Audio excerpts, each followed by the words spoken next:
right, everybody, get excited because we're just 5 hours away from that high-stakes presidential debate with Republican candidates fighting for the spotlight.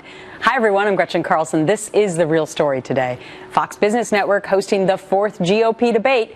Contenders will take the stage in Milwaukee, where moderators plan to focus on substance, though, of course, nothing is off limits. So, what can we expect from the candidates? Donald Trump saying today he has no plans to hammer his closest rival, Ben Carson, on personal issues, though he finds some of the questions being raised, well, hard to ignore. Here's what Trump said last night. With what's going on with this election, I've never seen anything like it. People are getting away with murder. I never saw anything like this. No matter what you do, if you try and hit your mother over the head with a hammer, your poll numbers go up.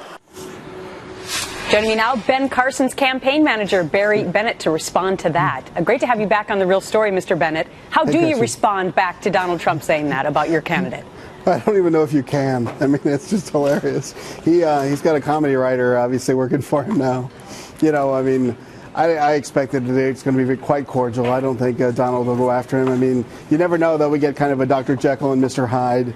You know, whoever's tweeting for him versus whoever tells, you know, in person, he tells you what a great friend you are. So it's hard to tell, really. Well, I mean, I think it's telling that you're laughing at him because or laughing with him because this is his appeal to a lot of voters, is that he just tells it like it is. How about this thing that he said about your candidate? Okay. You stabbed somebody, and the newspapers say you didn't do it. And you said, yes, I did it. No, you didn't. Yes, I did. I stabbed him and it hit the belt. And they said you didn't do it. If they said I didn't do it, I'd be so happy. This is the only election in history where you're better off if you stab somebody. How do you respond to that one?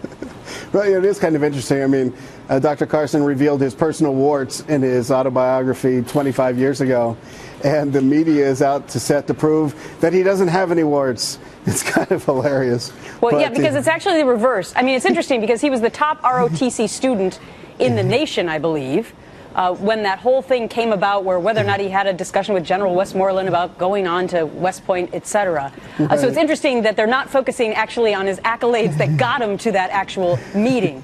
But tonight, can your candidate, Ben Carson, handle any potential scrutiny, whether it's from the questioners or more likely from the other candidates like Trump?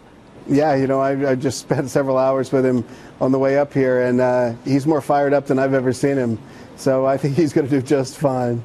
He's not going to launch any attacks. That hasn't changed. But if someone decides they want to take him on, they're going to get it back. Well, that's interesting. So you're saying he's not going to launch any attacks. I think that we have seen a different Ben Carson. Maybe on the media. Maybe on the media. Okay, because I was just going to say, I think we've seen a different Ben Carson over the last 5 days, where he, you know, before it was Trump and Carson are so different. Trump loud, Carson soft-spoken. The last 5 days, we've seen Carson get, you know, pretty fiery.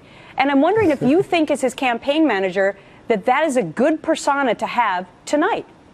Well, you know, I think Ben's persona that people really like are his genuineness, and he's a very real.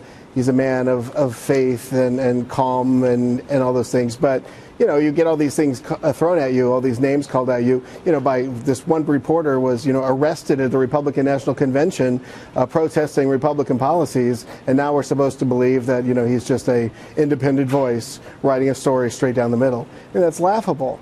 So yeah, we're going to fight back on all those things, and you've seen Ben, you know, raise his voice, and I've seen his heart rate go up. So yeah, that's what people will see tonight if people come after him. All right, hopefully he'll have his stethoscope with him if that actually happens. His resting heart rate's about 30. You know, yeah. Well, normally I've seen him be pretty calm, so we'll look forward to that tonight. Barry Bennett, great to have you. Thanks, Gretchen. Now.